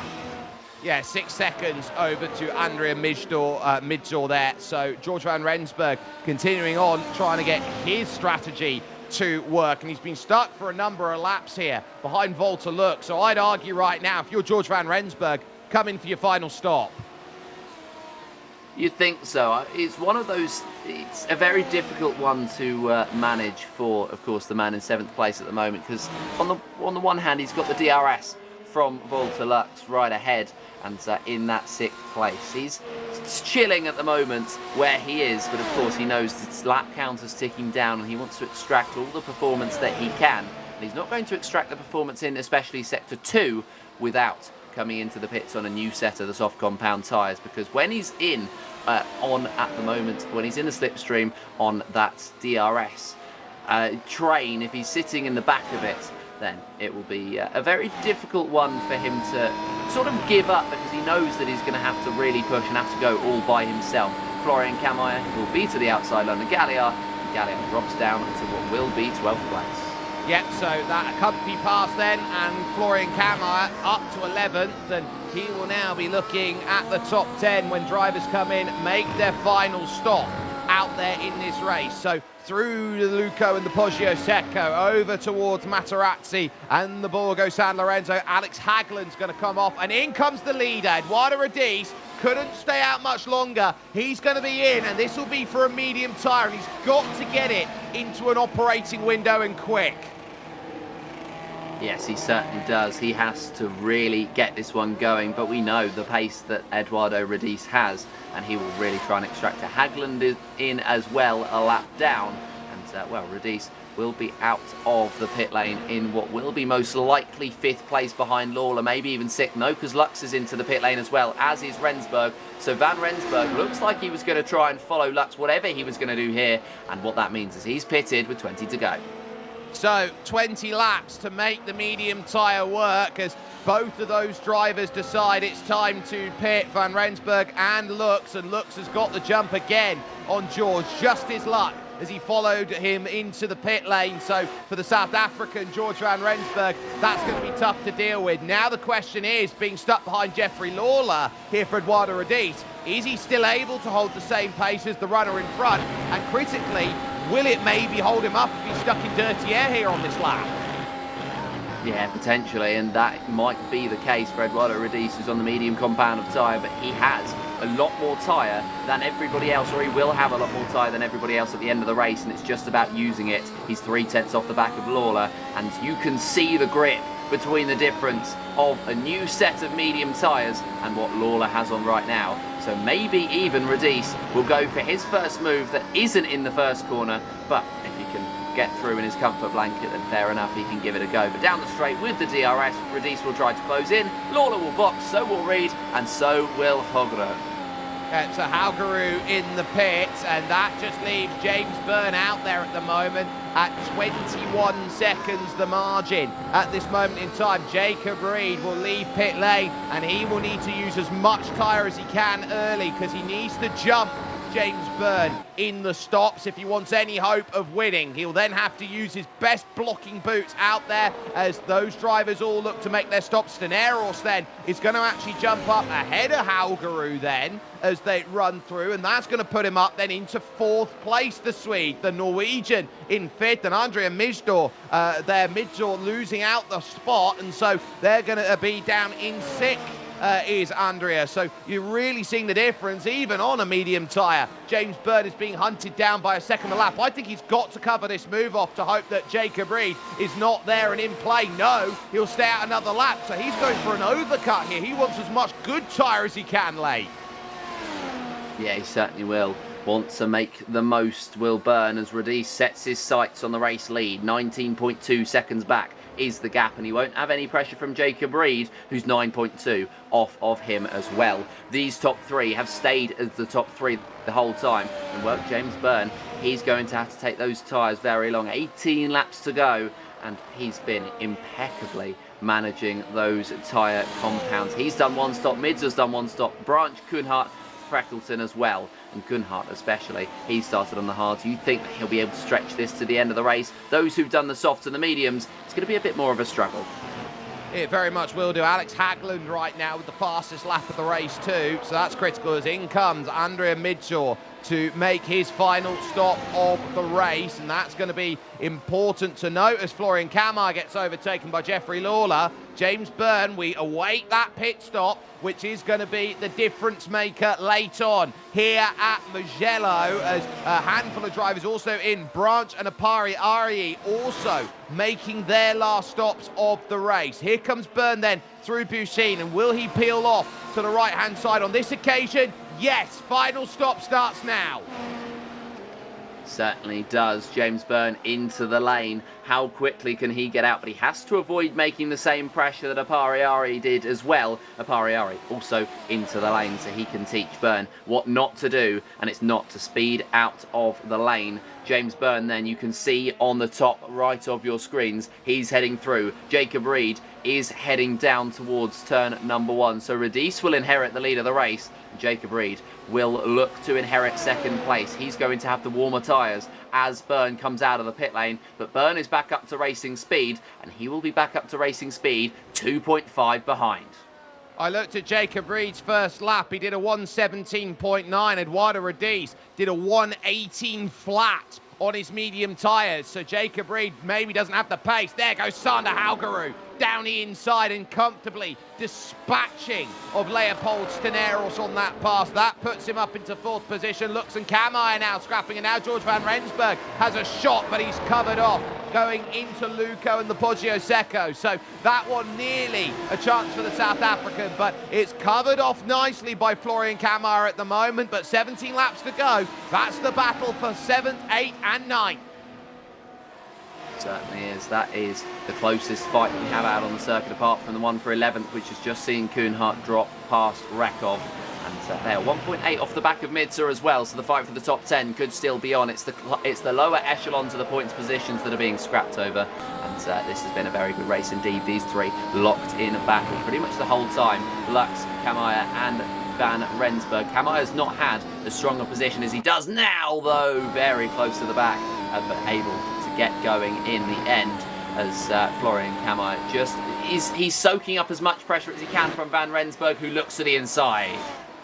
Comfy down the inside. That one there for Florian Kammeyer was an understanding of, I don't have the power to go and get on through, but now they can trade it back because I'll get DRS. You were too early on the pass, and so he will just move on back. Jacob Reed, by the way, fastest lap of the race. He responds on a 17.8 to the 18.2 of Eduardo Radice. So he's looking around at that going, well, I'll take another 4/10 out of it, and he'll need to do at least that, if not more, between now and the end of this race. He's got to use the tyre the best he can. George van Rensburg stuck in 8th. Story of his day, really. Good pace, can't pass. Yeah, and that's the difference between the drivers who are further up and the drivers who are slightly behind. Despite the fact that he's got the pace, he's not got that cutting edge to be able to make his way through. That's been the difference, and that's been the struggle here today. 16 to go, and Van Rensburg is going to get the run on Kammeyer, but it's just not quite long enough of a straight. It's a little mini straight down the back, and Van Rensburg not able to get through. Kammeyer soaking up this pressure, but that means that Lux can break free. He's just broken DRS, and Van Rensburg now has the prime opportunity to fight his way through. Yeah, through the Biondettes, and now understanding this Bucine corner will be where you're going to have to unlock this pass and hope that you're going to have to drive. It's very understeery there from Florian Kammeyer, and he's got to be careful about that, because here comes the launch from George van Rensburg. Puts him up to 8th place with the pass, and 4 championship points will be in his back pocket with it for it. So he'll be happy with that move and will be comfortably looking at where he can be managing a little bit more out there into the final stages of this race. Gap at the front is starting to claw down because Jacob Reed took a full second almost on that last lap, and James Byrne hasn't yet got the tyres into window here. Philip Kuhnhardt in 13th will go back to this battle that's going on right now between him, Balázs Galliar, who's got himself a good run, and Michel Rudeau just in front. The Hungarian trying to scrap it out with the German, and the Frenchman watches on. Galliar swarms around the outside. Kuhnhardt left for dust under braking. Yeah, certainly was, and that's the difference in the lives at the moment of those tyres, trying to manage it. And Kuhnhardt, of course, on that one-stop strategy did not have enough tyre to keep his nose in that fight, really. Rudo, to be fair, I've not seen much of him, but he's really worked hard. He's really grinded his way up to 12th place, so fair play, but he might not be able to hold on to it too much longer if Galliard has anything to say, and he's chasing him. He'll pick up the slipstream, but he will pick up the dirty air, which in the second sector will not benefit him. The third sector, though, is where he can really extract the pace, and that's where he can really give it a right old go on the back. And then the final sector, of course, will have the straight, which he will be trying to make his way through on. The prime overtaking opportunity, that first corner on the track, and Rudo in that second sector, 3/10 quicker than Galliard. Kamai in for a late last stop with 14 laps to go. He will fall to 9th to 10th and maybe even to 11th, and he will do out there as he exits the pits. It's also worth noting Jeffrey Lawler into a career best 5th place. Daneros pulled over to one side to allow him through. Knew it's not his fight. Galliard ran the outside then on Michel Rudeau, cuts it up at San Donato and says he's got exactly what he wants, which is the place at just the right time to go and make that move. So Michel Rudeau falls back then to 13th, lucky for some. Galliard to 12th, 11th in his sights, and currently Sebastian Rekov holding that 10th place. Yeah, just about clinging on to the top 10. Sebastian Rekov at the moment, 4.3 off the back of Midza, and 2.5 the difference between Rekov and Kamaya. But at the moment, it's looking like the top 8 is pretty much solidified, and yeah, as you say, a second quicker, so really flying. Yeah, well, Eduardo Rodis, last lap, 18.8 for Jacob Reed and 18.3, 17.6 on that last lap for James Byrne. So he's starting to race himself now back into this one. Top 3 all within 10 seconds here, and the chase is on. It's got to be half a second a lap at least from Jacob Reed. If he wants to haul back Eduardo Rodis, it's got to be about 0.8 of a second a lap from James Byrne, and both drivers are doing it, and that's critical because they will be up on top of each other, and we could have fireworks in the final 5 laps of this race. Certainly could. That would be unbelievable to see them catching up in the final 5 laps of this race. And of course, those 3 have been fighting it out for the top. Rodis has held the lead for so long in this race, but Jacob Reed and Byrne have been too busy fighting each other, and well, they can now extract the pace with neither of them particularly close. 2.3 the difference between the two, but on the last lap, for reference, James Byrne just under a second quicker than Eduardo Rodis. Jacob Reed a little bit slower than that, but of course when they can get together, when Byrne does catch up, if he does indeed catch up with the pace, then they can work together as a team. He needs to gain 2 seconds a lap though, does Reed. Oh, so, George! It's going to be difficult. George van Rensburg, that's unfortunate. That's the final corner. It's caught a lot of drivers out here today as you switch on through it. So going through Bucine, middle of the corner, the car just decides it wants to snap as he tried to put the power back down. Here's the look, and the car just fighting, and then the back just deciding it wants to switch itself away. There's not much wind to talk about today, so it's purely down to the fact that here at Mugello, they're just trying to get as much power off the exit, and they're not quite getting it here. James Byrne is the one who's making the inroads now. There's a change for 10th as Kamai now through on Rekov, and that will break his heart of points at the moment. But James Byrne is the hot knife through butter at this moment in time.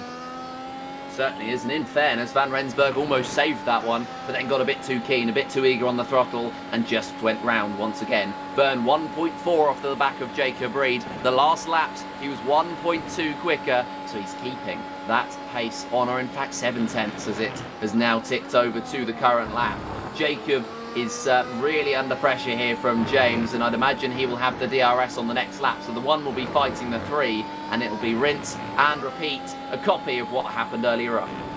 Well, there are battles out there. Lux has got through on Leopold Steneros too, so that's going to be 6th place for Volta, the Austrian, unless Leopold's got something for it late here in this race. Andrea Midzor in 9th position, and Florian Kamai currently in 10th, but James Byrne is the focus because that gap is perilously close to a second. In fact, it ticks under briefly, under braking into Scarperia corner. Now through 7/10 out of Pelagio. He is absolutely on it at the moment in the middle sector, and that is a notice to everybody in this field. He is one of the quickest. Camire's got the fastest lap, but James Byrne is currently on another level here. He's got to try and make this move, and I argue he's got to be swift and decisive. He'll have to eye up this pass now. Comes out of Bussy, and now the DRS is going to make itself known. Already to 3/10, already to 2, already to 1, to the outside, straight by,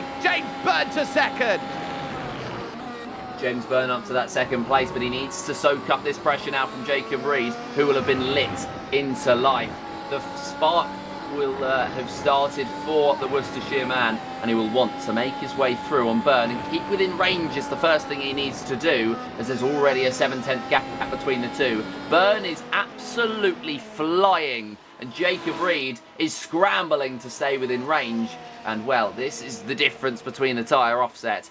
James Byrne has done 7, Jacob Reed has done 9, and the differences between these two is sensational. So it's partially tyres, but partially Byrne has really knuckled down. He has, and he's proving that this season he is going to be title contender material. Jacob Reed has won the last 2 races, the only 2 races we've had prior around this circuit here at Mugello. He'd call it a second home, but today on Tyre Life he has been second best, and you're looking around at James Byrne, he's flying, he's doing what he can. Dennis Branch now up into 13th place, gets by Michel Roudot, and that's what they've got in front of them there. Eduardo Radice and Alex Hagland, and a critical bit of DRS then for Eduardo Radice. That can stem some of the bleeding, but again to James Byrne, another second gets lopped off. Yeah, certainly does. It's just, I mean, this is the difference between the setups that these drivers have. James Byrne a second quicker in the first sector out of the 2 drivers. Of course, the DRS helped. It would have helped about 6/10 worth, but at the end of the day, Byrne is quicker at the moment, and Reed, again, as I say, scrambling to stay within range and will be holding on to that DRS for dear life. One of 2 drivers still in the DRS, Steneros, off the back of Walter Lutz, and thankfully George van Rensburg has not lost out too much in terms of positions. 10 seconds off of the back of Steneros, and he will hold that 8th place, you would imagine, until the end. 9 laps to go then, and this is where concentration, this is where stamina can start to wane. The finish line is within range, but you have to make it there, which is harder said, or easier said even, than done. Well, Jacob Reed, he's doing a brilliant job of holding himself at about 8/9 of a second here. He's keeping himself with DRS. He can lose the time over the lap, but he'll gain it back along the main straight here, the long climb up to San Donato, and that's keeping him in this one. Looking at the lap time, 18.8 this time, plays at an 18.9 from Eduardo Radice. He stemmed the bleeding on that lap, 5.4 the gap. 8 laps to go here in this one. It's got to be at least half a second, 6/10 a lap here. If James Byrne burnt the tyre up and Eduardo Radice is starting to find that tyre life exactly where he needs it here, this is going to make it safe. Jacob Reed is holding himself steady, but is this the lap where he's just going to snap compared to the others? Eduardo Radice is having to really dig down deep here and find that pace. Really is at this point in time, and well, of course those mediums will be the slower tyre, but I think by the last lap or 2 it will be about level. So Eduardo Radice is going to have to hold on to this pace for the remainder of this race. As I said, it had to be 2 seconds per lap. That's basically what they're, or half a second per lap, that's basically what they've been gaining. So Radice will start to feel a little bit nervous about this one. He'll start to feel the pressure from Reed and Byrne, and especially with the benefit of the DRS, which gains you about 6 or 7/10 in total, they will be a furious sight to see as they'll head through to the last few laps. We're ticking them down, 7 to go, and Radice 5.5 ahead of Byrne. He's been able to eke out a gap on this lap as Reed into the lane. Well, oh no, this is worse than that. I think his connection's just gone. And Jacob Reed, this early on in a race like this, he's going to be classified as out.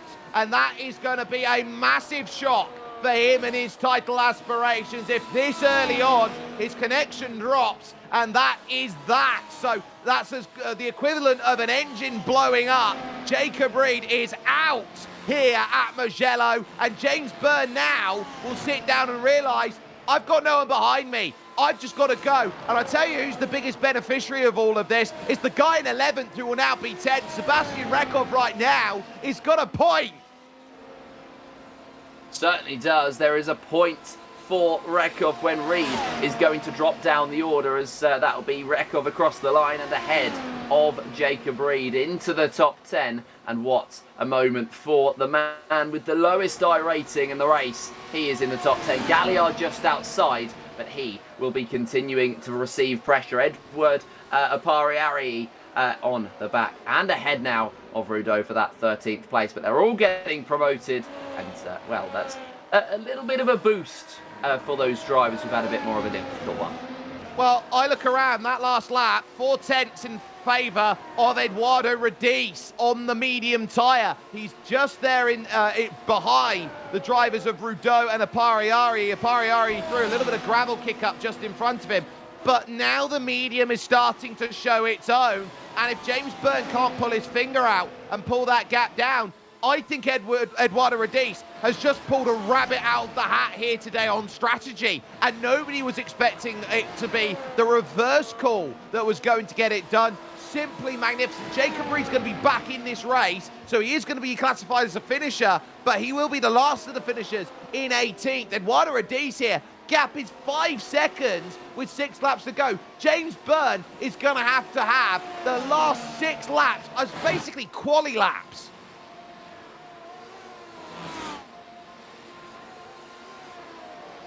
Well, now we sit and understand what's here in terms of the context of this play. Dennis Branch up into 11th position. He'll get by Balazs Galliard here, and he could be the driver that ruins the party for Rekov in the final 5 laps of this race. Can the American start chasing down this opportunity and finding a great chance to go and make that happen? So, as it sits, Dennis Branch in 11th, Joseph, but he's eyeing up a top 10, and he's only 4 seconds back of it, 4.7. Now the gap at the front.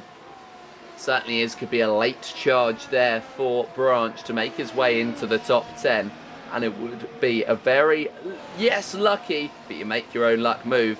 And Galliard off the back of him by only about 4 tenths of a second. The 19 is going to be close on the back of the 6. It's gaining a lot of experience, even if you're not necessarily picking up points. I think Jacob Reed looking for fastest lap here late on. And a bit of a wobble from James Byrne. That's not going to help his charge. And a bit of a touch of the gravel on the exit as well. That's not going to help either. Well, it was a massive, massive push through Scarperia. The transfer into Pelagio there. He's lucky he's still got a car. That's how hard he wants this one. You got Sander Haugerud now on the podium. He's 4 seconds clear of Jeffrey Lawler out there at this stage. So he's going to have a really good day. Just his second start in the Tour, and he's going to get his first podium as it currently stands. Sander Haugerud is going to be absolutely over the moon at the moment with the way he's going. 19.9 played a 19.6. I think Lawler's out of time. Yeah, I think so indeed. But again, he's had an absolute barnstormer of a race.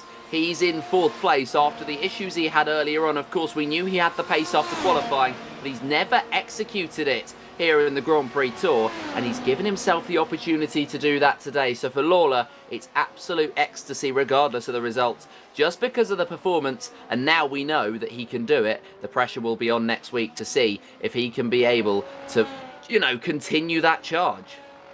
This is a day of days for many that go through. Jacob Reed's back out and racing. 17th is the best he's going to manage out there overall in this one. So he'll keep that in mind as he goes. Jeffrey Lawler, a day of what could have been really for him with the speed. Oh, Eduardo Radice, that gap's now down. It's 2.4 seconds. Where has that come from Eduardo Radice? He's had a moment coming out then of Pelagio, and that has given life to this race.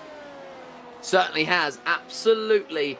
It'll be absolute ecstasy for Byrne, who's got an opportunity. He's got a sniff. He's got a door open. He just needs to push it. It's on the latch at the moment. He needs to really try and throw it open in the last 3 laps of this race. He needs to gain at least 5 tenths on this one. And this is where the true champions are born. There's the moment from Radice, off of the circuit, into the gravel, back onto it. But that is certainly a lapse in concentration. and he would have felt that he was safe, and that's why he switched off for a moment, and suddenly he's back into the frying pan once more. He now really has to go out there and be aggressive. Dennis Branch now falls behind Balazs Galliard. He's had a mistake down through the Arabiatas as he's run wide, so that's a change for position then as they go through. There goes Leopold Steneros trying to fight back against Volta Lux. This is for the top 5. Sweden versus Austria, and for the moment, Leopold round the outside on the holder defense. He will get that place, and he will find himself in the top 5 for now. He certainly will. Top 5 for Steneros. What a moment that will be for himself as well. Dennis Branch, a moment off of the circuit. As I said earlier, lapses in concentration can come at the last 5 laps of this race, and that is in fact what we are seeing. Radice 2 seconds ahead of Byrne. He's made the gains I said he needed to, but there's still a bit of time in the tank. There's still a bit more of a buffer for Byrne to hold on and really try and make that move, but it's a bit of a buffer that Radice will grab with both hands. Hagland through on Kuhnhardt. He's not had the greatest of days, but there we go. 1.7 now, starting to tick over. James Byrne realising that he's got a great shot late to make this happen. It came down to the last lap between Radice and Jacob Reed 1 year ago here at Mugello, and it's looking like it could do exactly the same here. James Byrne knows he must get within a second on this lap if he wants DRS. He knows he does. He knows he has to really take that opportunity and get within the ever crucial DRS. He will gain 6 or 7 tenths of a second down the main straight if he can do it, and that's a huge braking zone for him. He's gained 3 tenths of a second in one zone alone, and that will promise. Byrne has the setup to go through all the corners, but will he be able to make his way into the DRS delta by the time they cross the beam? Of course, they have to get it to the delta zone, which is a little bit earlier than the DRS itself. I don't think Byrne's got it on this lap. No, so this final lap, he's now going to have to do this the hard way. Find a place where he can close this gap down and get that move sorted. He knows the gap is 1.2 seconds. He's got to find the way to the world to go by Radice at 20.2, a 19.2 from James Byrne. There is Michel Rudeau as traffic up ahead, which could be the final pivotal point of what this race can be. But Eduardo Radice knows that he has driven absolutely flawlessly, but James Byrne is starting to hunt back. That one mistake from Eduardo Radice, I think, has been the difference maker of whether you can or you can't out there at this point. And he's got a black flag on the final lap for incident point limit. That will be a 40-second time penalty at the end of the race. James Byrne's going to do it, and he's not even going to do it on track. Oh my goodness me, what a moment here in this race. Eduardo Radice on the final lap hits the incident point limit, and it's just not his circuit here. He just can't find the luck at Mugello. He will find himself ahead of drivers like Freckleton, who moves by, like Michel Rudeau. On circuit, it will be Eduardo Radice, but for his 3rd win in the iRacing Grand Prix World Tour, James Byrne is going to come to the line and win at Mugello. Oh my word!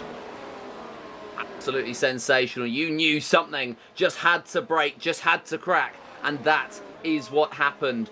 Eduardo Radice, a black flag on the final lap, 60 laps of racing, and it all came down to 1 moment off track. It will be Haugerud who comes home in 3rd after a couple of moments from cars earlier on. Jacob Reed's disconnection will benefit him. Jeffrey Lawler with a career best 4th and a very, very good drive. That will give him promise. Close to the line for Steneros and Lux, but it will be in that order. Steneros beating Lux to the line. Van Rensburg will take 7th, and then Kamaya 8th. Midzor 9th, and Bekov rounding out the top 10. But a sensational race, and misfortune for 2 of the contenders sees Byrne take the victory, sees Haugerud on the podium as well, and Lawler will sneak one in 3rd place after the penalties are applied.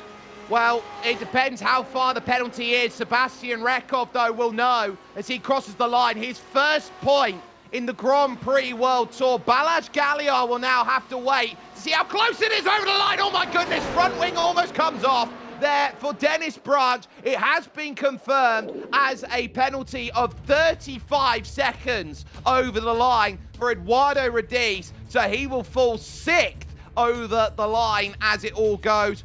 James Byrne, though, after getting pole and the fastest lap, then over at Phillip Island, has proven that he is title contender material as he wins here today at Mugello. Sander Haugerud will get second, and Jeffrey Lawler, his first ever podium in the iRacing Grand Prix World Tour. Leopold Staneros will finish 4th ahead of Volta Lux in 5th, and a penalty on incident limit for Eduardo Radice drops him from a race win to 6th place. That is a points drop in the championship of 17 for the 17 incident points that he has had. George van Rensburg will be 7th ahead of Florian Kamar in 8th, with Andrea Mijdor getting his first start since 2024 and his first points since 2024 in 9th. Sebastian Rekov, his first ever point in 10th position as car number 20. Yeah, Balázs Galliard just about missing out on his, and Dennis Branch came home just behind in 12th. Eduardo Pariari, unfortunate here today. He drops down to 13th place from his starting position of 9th. Michel Rudo in 14th place, the first driver a lap down. Alex Hagland, Philip Kuhnhart and Jacob Reed the same. Dylan Freckleton 2 down. And then we get to our retirements. Tyler Noller and Kent Nielsen will round out that field. But, well, I mean, you see magic all the time in Italy in racing, and we've just seen another classic. An absolute stunner, and we are going to get a chance to chat here with Jeffrey Lawler, who gets his first ever career podium with a 3rd place finish. Jeffrey, pace in qualifying, I think, is the first thing we've got to talk about. A front row start for you. You've been putting the building blocks together. You've gone through the motions to go up, and you haven't even had a top 5. For today, a 3rd place with a spin. I think your emotions would be frayed at this point. I'm just now learning that I got a podium from you. Well, I don't understand what happened there, but what I do understand is the skill issue on turn 3. I bought this track a few days ago, and I learned in practicing that curve is scary, and then for some reason I didn't remember that. So, foot to the floor, spun there, but quality was nice. I was like, it didn't feel like a great lap. I lost 0.2 on the first sector, but last sector was pretty good. Start was pretty good, and I thought the start was ideal to hold up Eduardo there on the sauce. So, good result, but not exactly how I wanted to do it. Well, we can confirm Eduardo Radice took a 35-second time penalty for going over the instant point limit on the final lap. That's why you have the podium currently in your hands. But, Jeffrey, in terms of this sort of result here, how big of a building block is that for you, and why you've chosen to drive in the Grand Prix Tour and finding this sort of result now after the number of races you've done so far? Well, last season I did it more as a for fun kind of thing, to skip qualifying, see where I could get from starting from the back. And then this season I kind of decided that I wanted to take a more competitive approach to it. And in doing so, I didn't practice for Phillip Island enough, and then found out that I only had a lap of fuel for qualifying. So then we inadvertently started from the back again. But it's nice to get a good qualifying here and be able to battle with the guys up front that I haven't always been able to. But yeah, it's nice. I'm going to keep trying for the rest of the season, and we'll see how it goes. The tour is really fun. And in terms of the tour, next time out, we're going to be at Suzuka for the 3rd round of the championship. How does that fare for you as a circuit? Is it one that, I know that most drivers love Suzuka, is it one that also holds in your back pocket as one you love as well? I absolutely hate Suzuka. It is a terrible track for racing. I think in these cars it's not enjoyable. Quali is very fun though. I think the W12 was more interesting when it came to that combo. But yeah, it's definitely a quali track, and making sure that your in lap and out lap is ideal, or else you're just sitting there. So that's how I feel about it. If netcode wasn't as big as an issue, I think it'd be a lot better. But I'm just speaking from my own experiences of dying in turn 1. So that's my hate with it, but it's cool. Well, we hope that you'll experience turn 2 and beyond in racing action next time out. Jeffrey Lawler there joining us. A 3rd place finish and his first ever podium from one American to another. Joseph Black has walked down the virtual paddock. He stood by with your race winner, James Byrne. Yeah, James, it's great to be able to speak to you. And wow, I mean, we just had Jeffrey into the box. He didn't know that he'd actually taken a podium. Did you know that you were actually on course for a race victory there? Not as I crossed the line, as it happened. I was actually kicking myself because I made a mistake a few laps ago. I had a snap, and it cost me a second. And I was thinking at the time, oh, darn it. If I hadn't done that, I would have challenged Eduardo and probably won. And then about a minute after I had reset, I saw, oh, I'm in first, and Eduardo's fallen down. And that's when I realized that he had a penalty from 17 incidents. Yeah, it was drama on the last lap for Eduardo and very unfortunate. But there was also drama for somebody else who was at one point podium sitting. You had a great fight with Jacob Reed. So what were the emotions like when he ended up exiting the session? A mix of relief and sympathy. It's never nice to have a technical difficulty, and Jacob and I were having a good race, but I also knew that he was still a threat throughout the rest of the race, so I was a little relieved because at the end of the second stint, he was starting to slowly creep back towards me, and I was worried the same would happen as we entered the final stages of the race. But yeah, I do feel sorry for him because that's never fun, and he did have great pace. Yeah, absolutely. He definitely did, and you two did have a great fight, to be fair. Now, that's all from me from Mugello. But in terms of the next race, we've gone from a former Formula 1 track to a current Formula 1 track. What are your thoughts on Suzuka? Fun track. Never one of my strongest, but I'm looking forward to it. I think it's a good challenge. And last year, I didn't do all that well, but I was new to the car then, so I'm hoping to follow it up with another win. Yeah, well, hopefully so. Well, that was James Byrne, ladies and gentlemen. That was our race victor at the very late stages. Thank you for joining us. Well, there we have it there from James Byrne. What an incredible day's worth of racing we have had here at Mugello, and there's a reason why this circuit should be on Formula calendars. It produces classic after classic in the Grand Prix World Tour, and your next race of the Grand Prix World Tour is going to be heading from Suzuka, the only figure 8 on the calendar, and that is just 2 weeks away. You can catch that with us on March 27th at 6:45 UTC or 2:40. Well, I think it would actually, yeah, it would be 2:45 Eastern that you can jump in there with us, and it will surely be one of those circuits where if you can get yourself up near the front, there's a great opportunity to say that is your circuit to go and hold. There is so much amazing racing coming to you courtesy of the Global SimRacing Channel, which is a part of a Genesis Extreme production. Our next show will be live with Porsche on Porsche's YouTube and on Twitch with the Porsche Esports Carrera Cup North America. Their season of 6 starts off from Sebring's International Raceway as the road to begin your way to the Porsche Tag Heuer Esports Super Cup goes through them. The Skip Barber Race Series will be back, but the calendar will be confirmed at the start of Season 2 of 2026. We know that the Grand Prix legends will be jumping through at the Nordschleife on Saturday, and to kick off the season for IMSA Vintage, they'll be over at Road America. From the entire team here at the Global SimRacing Channel who has brought this show over to you, from Joseph Black alongside me, Christian Deploy in the director's chair, Dougie Beard who's been providing cameras, my name is Jake Sperry.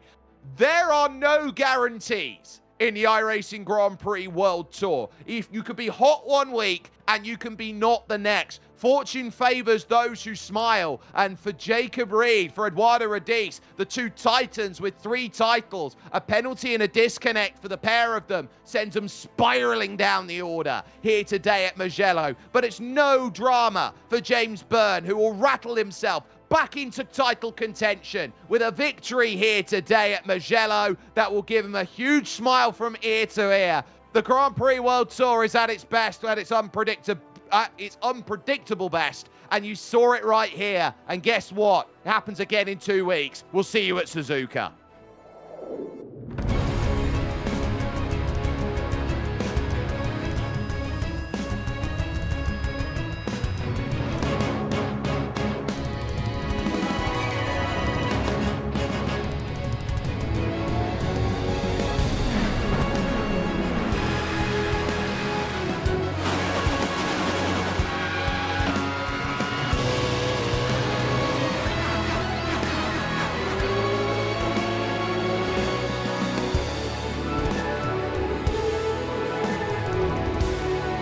This is iRacing.